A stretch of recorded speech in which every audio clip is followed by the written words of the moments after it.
coisa que ela tinha acabado de ouvir, as palavras do Pai. É interessante, né, que quando nós acabamos de ouvir uma palavra vinda de Deus para nós, somos tentados na nossa filiação, ou até mesmo nas afirmações que Deus fez para nós, no momento em que a gente estava aqui ouvindo a palavra. Chega lá fora, nós ouvimos, afinal, filha de Deus passando por isso.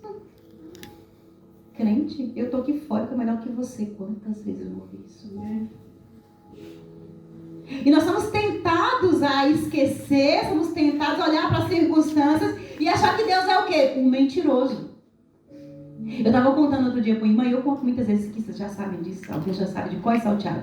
Mas quando meu pai morreu, na manhã de domingo, ele morreu na tarde de domingo, ele morreu às 5 horas da tarde, mas na manhã de domingo, eu fui no culto e o pastor Luiz Hermínio estava na nossa igreja ministrando cura. Ele liberava palavras de cura, que Deus está curando, Deus está curando. Irmãos, eu deitei naquele chão e falei assim, uau, Deus está fazendo algo tremendo. Deus está curando meu pai. Meu pai vai levantar daquela cama, daquele quadro horrível. É hoje que eu vou testemunhar esse milagre. Eu levantei dali, eu saí feliz, era uma conferência. Terminou a conferência à tarde, eu estava no louvor à tarde, eu recebo uma chamada, e aquela chamada era de alguém que nem era minha mãe, que não tinha condições de dizer, era alguém falando, seu pai acaba de falecer. E o que eu pensei? Deus é mentiroso. Afinal, não é uma verdade que eu estou vivendo até aqui, mas eu não tive coragem de contar isso para ninguém, gente. Então, era tão feio o que eu estava sentindo. E aquelas palavras começaram a bater contra aquilo que eu acabei de ouvir. E eu comecei a pensar que afinal tudo aquilo que eu tinha vivido até ali era tão bom, era maravilhoso, era poderoso, mas era uma mentira. Afinal era um engano, era da emoção. E eu fui para casa e passei a semana de luto, que foi muito difícil. E no domingo eu decidi voltar para a igreja. Gente, venha para a igreja, nos piores dias da sua vida, venha para a igreja. No domingo eu voltei para a igreja. Um coração assim, bem chateado, eu voltei. Assim, eu vou voltar, vou para lá, vou participar do louvor e tudo. Terminou o louvor, o pastor era da Guatemala, e ele nem português falava, sabia lá quem era eu. E ele chega e ele começa a ministrar na vida das pessoas, e acaba o culto, e o povo fica ali buscando ainda, e eu ficava olhando para o povo, ficava assim, meu Deus, esse bando de povo, meu Deus. O que eu pensava? O povo está buscando o quê? Afinal, Deus não pode fazer. E eu vou na frente buscar minha mala para ir embora, porque eu acho, sabe o que eu acho? Que se eu tivesse saído por a porta, pelaquela porta, fechada a porta, eu acho que eu nunca mais voltaria. Mas eu estava lá, naquele dia, naquela hora, e Deus me encontrou. Aquele homem veio com uma palavra em espanhol, eu não entendi nada, mas a irmã traduziu. Graças a Deus. E Deus, ele não me abraçou e me consolou primeiro. Ele pôs o dedo no meu olho, no meu nariz, e falou comigo assim, não duvides do poder de Deus. Eu posso, eu sei o que faço, eu sou poderoso para fazer infinitamente mais. Eu conheço a tua dor, eu sei qual que é a tua aflição, eu estou dentro de você. Eu te amo, mas não duvides. Naquela hora eu fui tomada por tanto poder do Espírito Santo. Estou aqui até hoje para falar para vocês que Deus é poderoso para fazer infinitamente mais, ainda que morra, ainda que não tenha jeito, Ele é a ressurreição e a vida, ainda que esteja morto, viverá, haverá um encontro, haverá um abraço, haverá um toque de Deus. Não importa. Importa é que Ele está presente, importa que Ele faz parte, importa que Ele é soberano sobre todas as coisas e Ele sabe o que faz. Sempre. E naquele dia eu pude testificar que nas tentações e nos desertos da vida, você conhece o seu coração e conhece o seu Deus como nunca conheceu. Só que nós só clamamos nos piores momentos. E sabe qual que é a graça e a bênção? É que Deus ouve.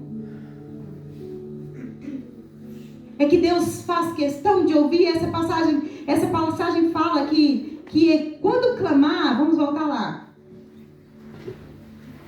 Mas eu, Senhor, os ouvirei. Eu, Deus de Israel, não os desampararei. Então, quando clamar, eu vou ouvir. Eu virei. Eu os ampararei. A palavra que está aqui é não desamparará, que significa nunca nos deixar cair. Significa proteger. Significa resguardar. Significa escorar, significa patrocinar, significa prover, significa apoiar. O desamparo de Deus não é só estar presente, cuidando assim, segurando você, pra você não cair, não. Ele te escora. Sabe o que é você ter um lugar, você não conseguir ficar de pé e ter um lugar para se escorar? É aquela pessoa que vai te apoiar, que ela não vai te deixar cair, ainda que te falte forças. Ele não vai te deixar cair. Ele vai prover. Ele vai dar a condição, ele vai dar tudo que você precisa para você conseguir continuar. Ele vai patrocinar. Ainda que não haja recursos, sendo eles físicos, emocionais, espirituais, ele vai prover, ele vai dar recurso, ele vai patrocinar. Ele nunca vai nos deixar. Não há consolo fora de Deus. Não há lugar de consolo fora de Deus. A chave aqui é, deixa ele entrar. Deixa ele trabalhar. Deixa ele fazer.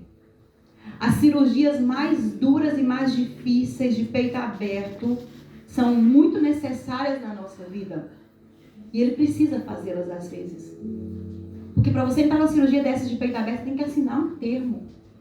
Uma autorização. Nenhum médico abre o peito de ninguém para fazer cirurgia só porque ele decidiu fazer, né? Você precisa da autorização. Ele precisa que você se deite naquela cama, naquela maca e receba a anestesia para que a cirurgia seja feita. Custa. Se levantar dali, custa. Voltar a caminhar, custa. Mas a cirurgia não foi feita. E os desertos são esses lugares onde Deus trabalha em nós, onde Deus faz aquilo que nós nem conseguimos fazer, aquilo que nós já não conseguimos lutar, aquilo que nós já não conseguimos prover. Deus faz. Depois ele mostra, ele dá aqui alguns exemplos, ele fala de montes. Abrirei rios em lugares altos, fontes nos meios dos vales. Tornarei o deserto em lagos de águas e terra seca em mananciais de água. Aqui fala de várias situações. Quando a Bíblia fala de montes, não quer dizer somente aquele lugar de vitória, onde você visualiza o inimigo, lugar que é mais fácil guerrear. Não é somente sobre isso. Porque monte também é lugar de guerra. A gente precisa viver um momento maravilhoso na minha vida. Irmãos, querendo ou não, acreditando ou não, você está em guerra. Preparado ou não, você está em guerra. Nós precisamos estar prontos. Mas ele fala que nos montes ele estará. Mas aqui não estou falando somente desses montes, desses lugares que pode te ajudar nas estratégias de guerra. Está falando de pelejas, está falando de lutas, mas está falando também de montes estéreis. Fala que as árvores eram desnudas. É aquele lugar que não há vida. Aquele lugar que visivelmente você olha e pensa assim, mas o monte é alto, mas não tem vida. Está perto, está buscando, mas não tem vida. É estéril, não gera, não dá fruto, nada parece acontecer. Quantos de nós não nos encontramos assim? Um lugar que parece que a vida passa e ela já não tem significado. O lugar onde Deus está a falar que neste lugar onde nada acontece, Ele está dizendo, eu farei jorrar fontes de águas. E a Bíblia, quando ela fala de água, um dos símbolos do Espírito Santo é a água.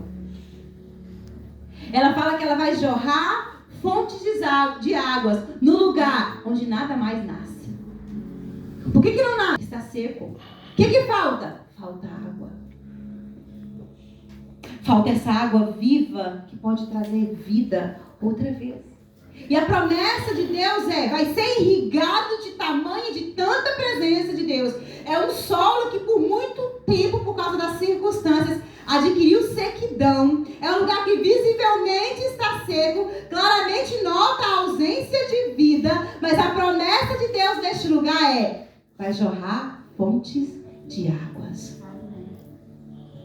Porque lá antes nós ouvimos, se buscar e se clamar, Ele vai ouvir, Ele vai socorrer, Ele vai fazer. Então o desejo de Deus é que esse lugar volte a ser um lugar verde, um lugar com vida, um lugar que gera vida, um lugar que frutifica. Isso é a nossa vida. Isso é a nossa vida espiritual, isso é a nossa alma. É áreas e mais áreas da nossa vida que precisa da água viva para que ele volte a frutificar. Tantos ministros que pararam. Ah, ministro é só aquele que canta lá na frente, tem o microfone. Gente, vocês são ministros do Senhor. Há tantos ministérios aqui parados por causa das circunstâncias, por causa dos desertos, por causa da sequidão. A água acabou. E a promessa de Deus é que as águas vivas, elas virão. Somente essa água viva tem o poder de fazer o monte frutificar outra vez. Deus quer trazer vida outra vez nas impossibilidades. Sabe aquilo que você já tentou de tudo e não conseguiu? Deus quer trazer vida outra vez nas impossibilidades.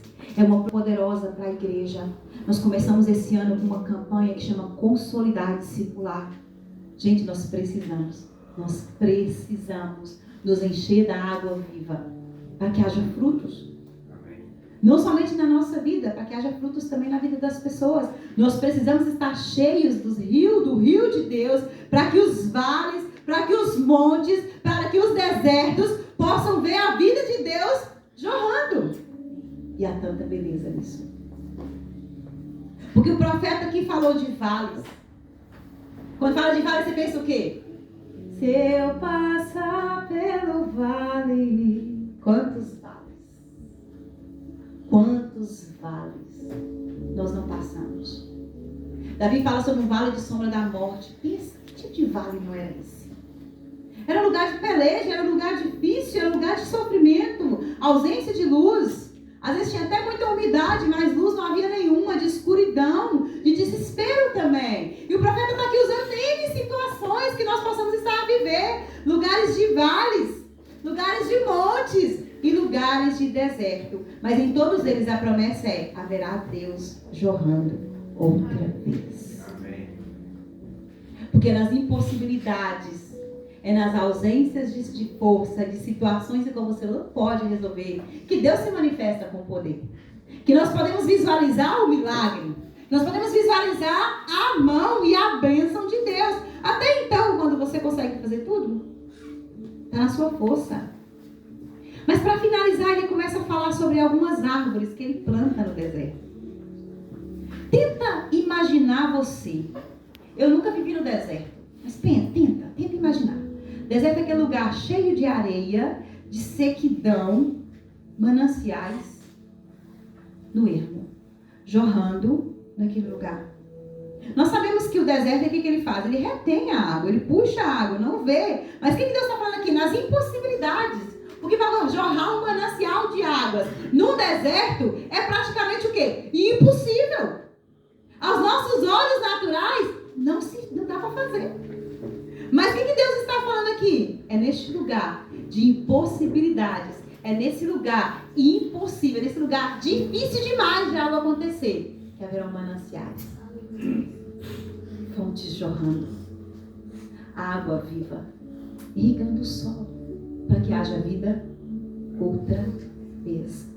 No versículo 20 ele fala de algumas árvores. Eu acho interessante que ele termina o versículo 20 dizendo assim, 19, mas o 20 ele termina assim. Ele diz que vai fazer sim, vai crescer plantas no deserto, vai fazer coisas que o homem não pode fazer. Sabe por quê? Para que não possa ser obra de homens e sim de Deus. Para que ele mostre que ele o criou. Para que ele seja exaltado, para que ele seja engrandecido. E o que está faltando na igreja é isso.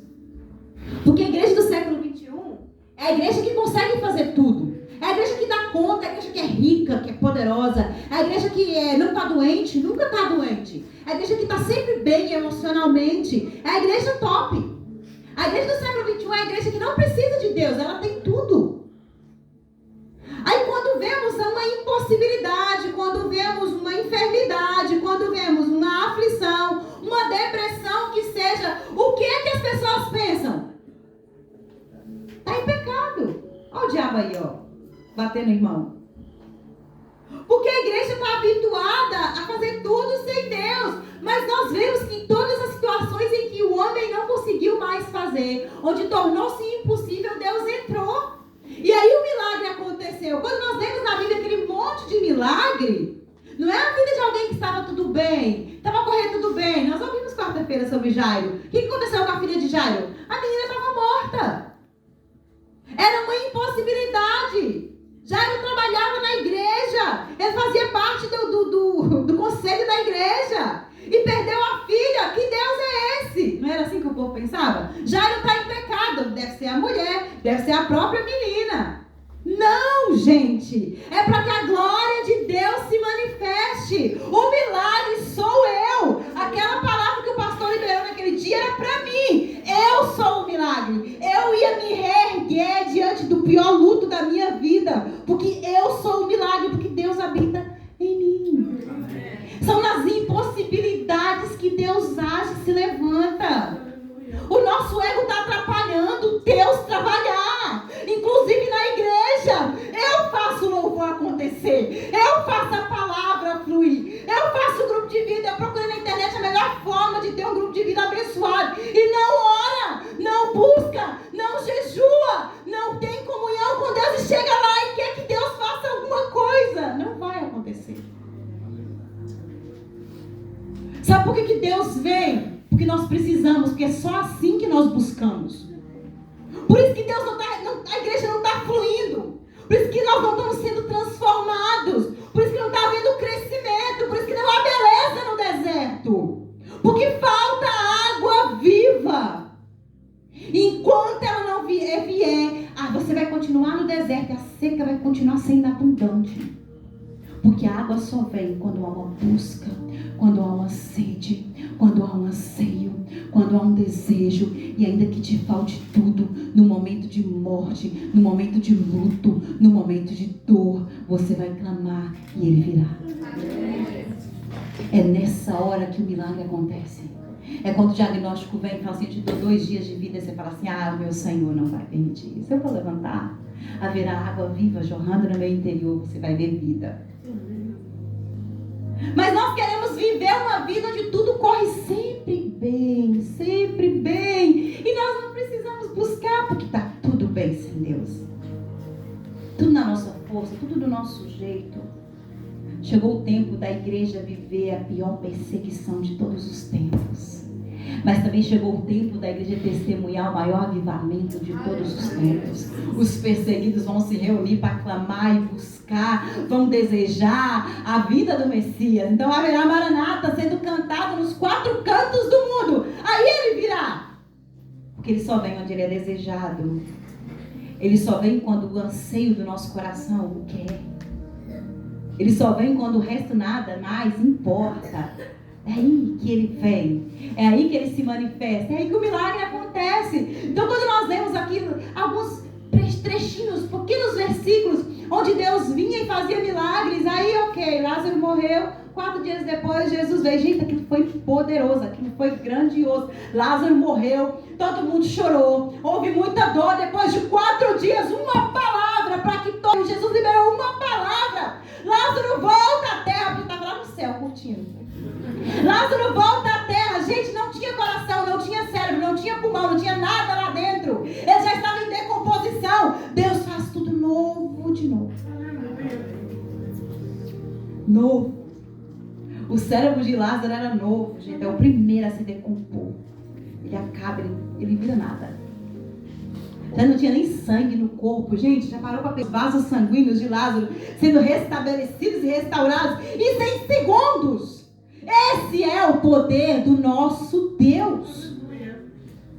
Ele pode fazer sim. Ele continua sendo Deus que não precisa de circunstância, não precisa de dinheiro. Ele não precisa de nada, ele precisa de fé. Ele precisa de um povo que se levante crendo. Um povo que vai para a batalha armada até os dentes. Eu creio que Deus pode fazer. Satanás vai perder, vai voltar para o inferno envergonhado, porque eu me levantei e eu sou filha do Altíssimo. Aí os desertos florescem. Há crescimento. Há beleza no deserto. O problema nosso é achar que as ausências das coisas nos tempos difíceis está fazendo com que Deus seja simplesmente alguém que esqueceu de mim. Não é verdade. Ele te permitiu o deserto para você sua vida. Aleluia. Que é Ele. Só vai sobrar você e Ele. No dia que você fechar os olhos na terra, só vai ter você e Ele. Ainda que eu queira clamar por ajuda do meu marido, ele não vai estar lá. Ainda que eu queira chamar meu pai e minha mãe, ninguém vai estar lá. Meu filho que eu tanto amo, que eu gerei de mim, não vai estar lá. Será eu e Ele. Eu e Ele. Isso é um treinamento. A terra é um treinamento para o céu. Vai sobrar você e Ele. Vai ter um momento de encontro onde você vai olhar nos olhos dele. E você vai falar assim: olha, Senhor, puxa vida, me tirou. Não, puxa vida, Senhor, não tive esse carro, não tive aquela casa. Morei de favor, passei necessidade. Eu falo assim: ah, filha, eu sou tudo que você precisa. Estou aqui.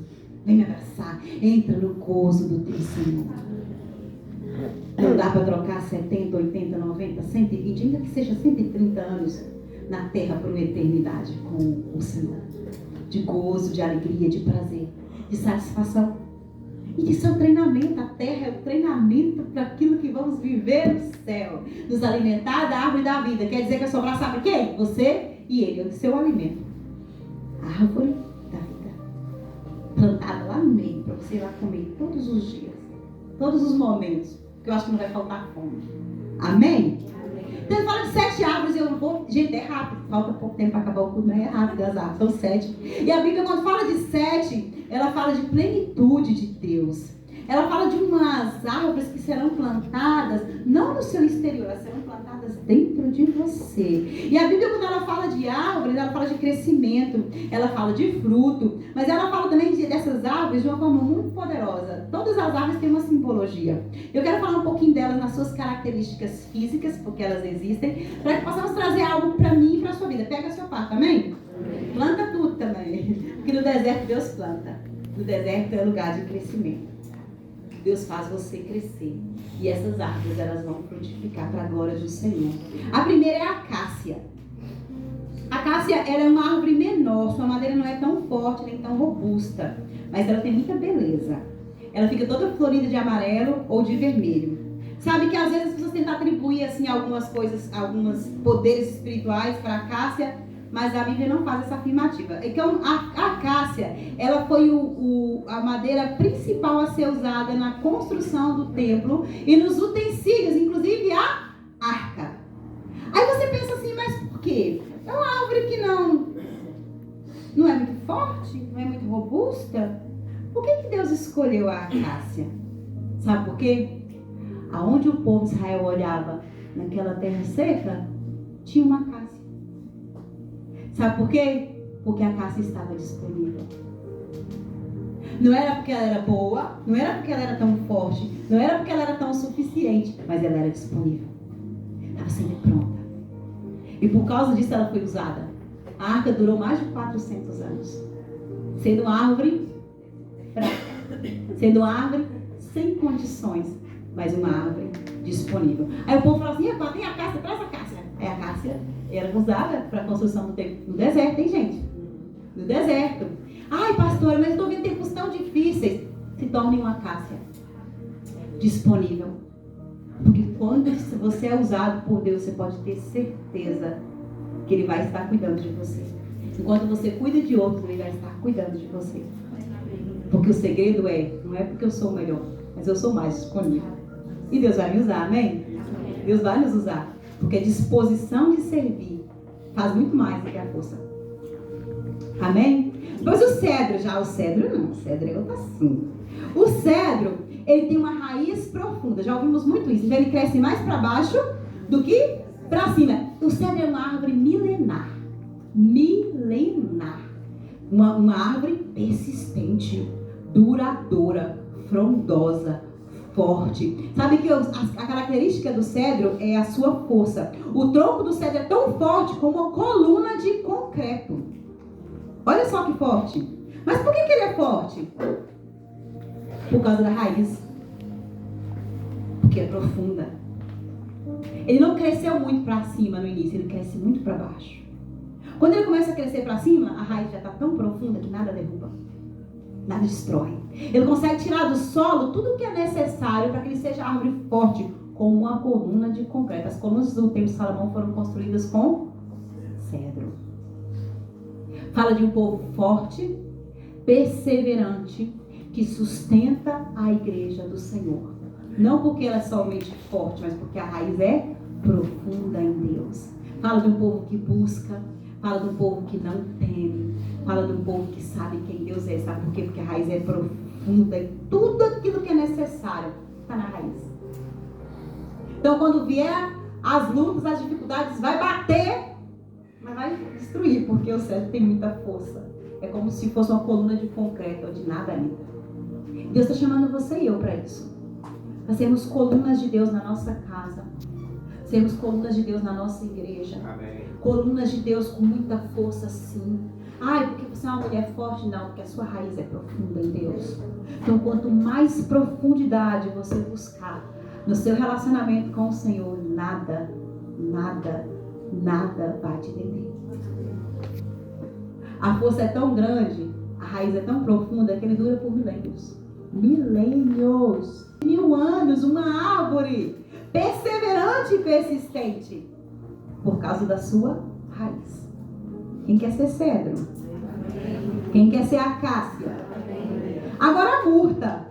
A murta é um tipo de arbusto que cresce de forma densa e compacta. Diferente do cedro, que é uma madeira forte, a murta não parece ter nenhum valor, mas ela cresce de forma compacta e é usada como cerca e é chamada de cerca viva. Aqui a murta, ela já fala de proteção. Ela fala de intenção. Ela fala de segurança, de cuidado. Aquela que defende, aquela que se põe na brecha, que não deixa nem que o inimigo visualize. Porque ela está protegendo. Aí, o que nós pensamos? Ministério de intercessão, esse negócio de orar pelos outros. Ninguém vê, nem parece ter muito significado, mas é um ministério poderoso. É por causa da intercessão que a igreja está de pé, gente. É por causa da intercessão que o seu casamento está de pé. É por causa da intercessão que você ainda está firme diante de Deus. Então a intercessão é aquele muro de proteção, aquelas atalaias que nós ouvimos há pouco tempo atrás, que protege, que guarda, que visualiza o perigo, para que possamos continuar caminhando. Ai, que necessidade há de murtas. Pessoas que oram, que se colocam na brecha, que se levantam. Olha que árvore bonita no meio do deserto. Você lá passando por um dia difícil, orando pelo irmão, orando pelo seu marido, orando pelo seu filho. A murta. Se levante como murta nesse tempo. Porque a gente vai prevalecer com a intercessão dos santos. Amém? Oliveira. Oliveira que produz, quem sabe? Jesus amado. Azeitona, glória a Deus. É uma árvore forte também, que consegue crescer em vários solos, inclusive em terrenos pedregosos. Mesmo em áreas de pouca chuva e muito calor, ela prospera. Porque o negócio aqui, gente, não é somente a árvore. Aqui é o poder que está aqui, é no fruto da oliveira. Porque o fruto da oliveira produz o quê? Azeite. E quando a Bíblia fala de azeite, é outro símbolo do Espírito Santo, que significa unção, capacitação. E nem só. Porque o azeite, a prensa, a azeitona, ela passava por 3 prensas. Talvez até mais. Ainda houvesse só azeite e a prensa lá. E ela passava por essas prensas. Então, para extrair o azeite da azeitona, a prensa era necessária. Então, a primeira prensa, ela liberava o melhor azeite. Ela liberava o azeite para unção, para capacitação. O azeite que ungia reis, sacerdotes, profetas, para a chamada ministerial. E esse azeite ele é tão necessário, porque Davi, ele não venceu Golias só porque ele era um menino ousado. Ele venceu Golias porque colocou Deus na briga, claro, né? Mas também venceu porque tinha uma unção que foi derramada sobre ele lá atrás. Aquela unção o capacitou para vencer gigantes. Aquela unção o capacitou para governar. Aquela unção o capacitou para vencer os piores inimigos. Aquela unção capacitou ele para poder escolher os valentes de Davi, que com uma lança matava 70 homens. Gente, o que era aquilo? A unção que foi derramada sobre Davi preparou ele para o processo, preparou ele para o lugar, para o ministério ao qual Deus estava chamando ele. Porque ser rei naquele tempo era um ministério. Era um homem usado por Deus para governar o povo de Deus. Então a unção ela tem esse propósito de nos trazer capacitação para o nosso chamado ministerial. Mas também ela também tinha a segunda prensa, ela produziu o azeite para o alimento. O pão, gente, havia ausência de água, sabiam disso? Que naquele tempo havia ausência de água, muita ausência de água. Por isso que aquela viúva fala, eu tenho azeite e farinha na botija para que comamos e morramos. O povo ainda usava mais azeite do que água. Então o azeite era o que? Um bem essencial para alimentar pessoas. Porque o azeite que escorre de você nessa segunda prensa, ela vai alimentar pessoas. Porque, gente, fala a verdade, quando está difícil, jorra de nós uma palavra que de certeza só pode vir de Deus, porque de nós não sai nada. Quantas pessoas são tocadas com os nossos testemunhos? Quantas pessoas são tocadas pelas palavras de Deus que saem com tanta verdade dos nossos lábios no momento de dor, de deserto e de aflição? Então essa oliveira que frutifica no deserto, produz tanta coisa boa. A última prensa produz, sabe o quê? Azeite para iluminar as luminárias. Porque tanto aquele para comer, como aquele para ungir era necessário, o para iluminar caminhos também é. Então quando essa árvore frondosa e poderosa, ela cresce no deserto, ela produz o fruto necessário para todos os tempos da sua vida. Porque se vai faltar capacitação, tem azeite. É por isso que a prensa também. Vai faltar alimento? Tem azeite. Vai faltar iluminação no caminho escuro, que muitas vezes é assim que está, não vemos nada? Tem azeite. Porque no deserto, a água viva que escorrerá do manancial vai fazer com que haja mais uma árvore plantada lá dentro. Eu vou correr porque eu estou apressada.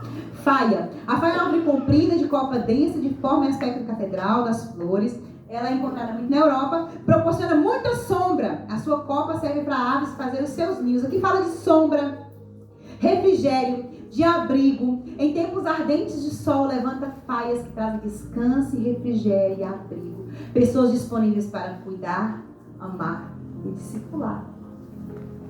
Que nós sejamos esse lugar que abriga os outros.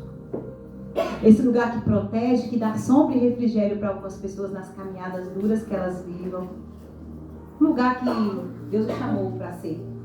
Faias que vai discipular, consolidar pessoas, cuidar de pessoas. Cuidar da sua casa, cuidar assim da sua família. Porque esse também é um lugar para nós, amém? A gente acha, às vezes a gente está tão preocupado com os outros, a gente esquece de cuidar o que é nosso. Sabe? Mulheres, vocês são faias. São lugar de refrigério para o vosso marido. Homens, vocês são faias, lugar de proteção para as suas esposas. Nós temos que ser essas pessoas que estão prontas para amar, para cuidar, inclusive dentro do nosso lar. A gente espera sempre que o outro faça, mas nós podemos fazer dentro da nossa casa, amém? Se há uma necessidade, que você seja essa faia, que vai proteger, que vai guardar, trazer refrigério. Ou meio, também conhecida como barba de bode, é uma vegetação muito interessante, parece mato em forma de barba de bode que pendura nas árvores. Aparentemente inútil, pois não há nenhum fruto. Todavia, as videiras são trepadeiras, quando encontradas na natureza em forma selvagem, se penduram nos olmeiros. Alguém já pegou a visão? Porque quando Jesus fala assim, eu sou a videira verdadeira, é interessante ver que está ali uma árvore que aparentemente é inútil, mas que é usada por Deus. Sabe para quê? Para sustentar os ramos. Não está falando aqui que a videira somente é sustentada. É os ramos que precisam do olmeiro. Os ramos precisam do olmeiro para que eles possam frutificar. Seja um olmeiro na vida de alguém. Lugar de apoio. Lugar que vai ajudar a produzir para o propósito. Suporte para as pessoas. O Cirineu, gente, eu achei tão poderoso isso. O Cirineu, ele estava vindo do trabalho, mas ele viu Jesus carregando a cruz. E o ato dele foi, eu vou ser suporte e apoio para que Jesus possa conseguir, porque a cruz era propósito. A cruz fazia parte do propósito. A cruz fazia parte da missão, não fazia? Fazia. Ele ajudou. Ele apoiou. E porque ele ajudou e apoiou, Jesus conseguiu chegar, porque Jesus estava cansado. Quantos olmeiros nós não precisamos para nos dias de cansaço poder nos apoiar? Ai, pastora, mas não é nada, é só uma chamada. Ah, irmão, você não tem ideia. como você pode trazer um apoio para alguém com uma única chamada, uma única oração, um único café. Seja o meio, porque a videira precisa de você, amém? Os ramos precisam de ajuda. E sejamos esses líderes, esses homens e essas mulheres de Deus que vai apoiar, vai suportar em amor, a ponto de ver muito fruto. E quando tiver carregado de fruta, fala assim, olha lá aquele albergue cheio de uva. Vou lá buscar o vinho novo. Amém? Pois o bucho, que é o último, é um arbusto cujas folhas eram usadas muito como remédio no passado. Elas funcionavam como purgante natural e estimulavam as glândulas sudoríferas, de maneira que era usada para combater a febre. Então o bucho era usado mesmo, olha, contra a malária. Remédio que proporciona cura. Nós podemos ser instrumentos de cura, porque Jesus disse, vocês vão expulsar demônios, vão curar enfermos. Essa unção que estava sobre Jesus de curar enfermos está sobre nós. E nós temos esse poder, essa legalidade, essa autoridade para fazê-lo. Por que nós não fazemos? Está na hora do agir sobrenatural de Deus começar sobre a terra, simplesmente sendo você. Cheio do Espírito Santo. Porque quando Deus entra, você chega e Deus entra, não tem como, flui rio de água viva. Está tão irrigado, está tão hidratado, está tão cheio, que flui naturalmente. O fruto do Espírito flui, a presença de Deus flui, e é disso que nós precisamos. Dos ambientes serem inundados da água viva. E não só você vai florescer, mas tudo ao seu redor começa a florescer também. Vou chamar a equipe de louvor. Parecer que está acabando, porque está mesmo acabando. Porque, para que você se coloque de pé. Gente, eu tentei.